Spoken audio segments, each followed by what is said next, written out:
I belong to a generation that has been virtually overlooked. It's been referred to as the no-name generation, and it's that generation between the greatest generation and the baby boomers. It's that generation between 1930 and 1946. And I'd like to tell you why I think this generation should be referred to as the blessed generation. First of all, we were raised by the greatest generation. And it goes that if you're raised by the greatest, then you ought to be blessed. And as I said, this is a generation between 1930 and 1946. Now let's discuss why I think we were blessed. Being born in that era, we were too young for World War II. We were basically too young for the Korean War, and most of us were too old for the Vietnam War. So therefore, I have very few colleagues or people that I know that ever served in a war, and therefore casualties and losses in this generation were minimal. We were raised, as I say, by the greatest generation, and our parents at that point did not have what I refer to as sensitivity training. They did not coddle us, and therefore we learned to survive somewhat on our own. Now, as I said, we were raised in a generation where there was economic prosperity during most of this time.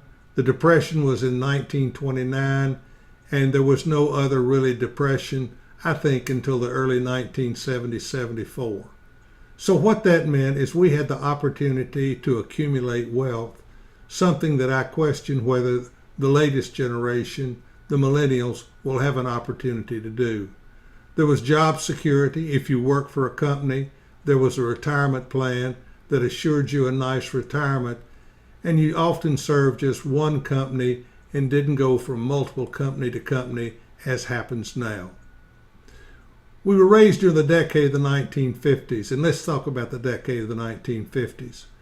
This was a time which I will offer the argument was actually the zenith of our country for several reasons. First of all, we had won World War II.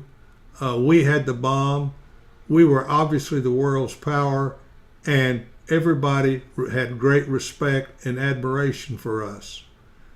Because of that, we were able to live in a time where we could enjoy things that were so much simpler. If you'll think about it, at that time, drugs was not the problem that it is now. Dope was in Harlem, and I cannot remember drugs being a problem at all. And peer pressure was positive during that time.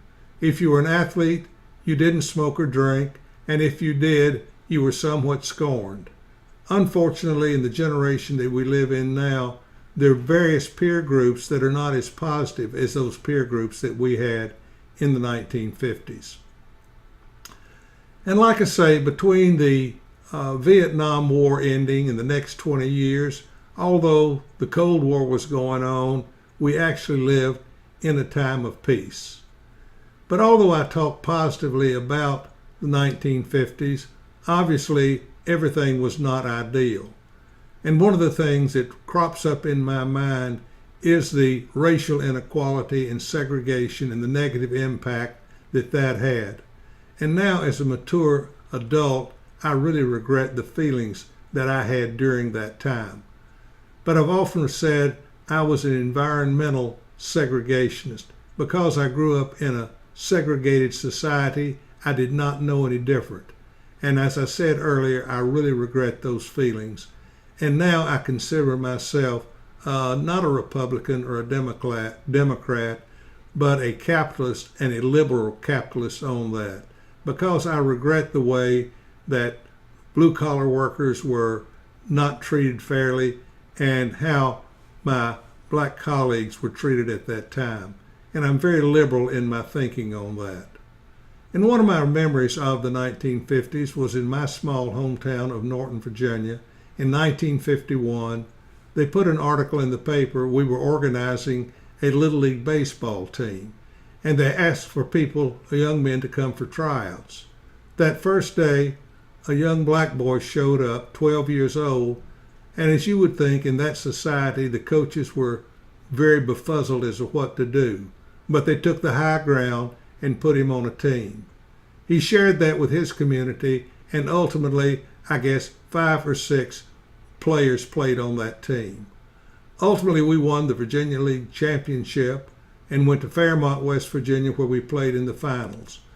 And there were problems, as you could think, in traveling, but we took the high ground, and I think that was a real breakthrough in race relationships in my hometown. So in closing, I realize that the thoughts I have on the Blessed Generation are perhaps flowered and by time, but like I say, the segregation thought in the South at that time, I really hate that that happened, and it's made me so much more liberal as a mature adult. So I've included in this a newspaper article that I published in the local paper, the Coalfield Progress, at our high school class reunion about 10 years ago. You can look at that, but if you want to just look at this video and see what went on, hopefully you will see the impact that this had and why I refer to this as the Blessed Generation.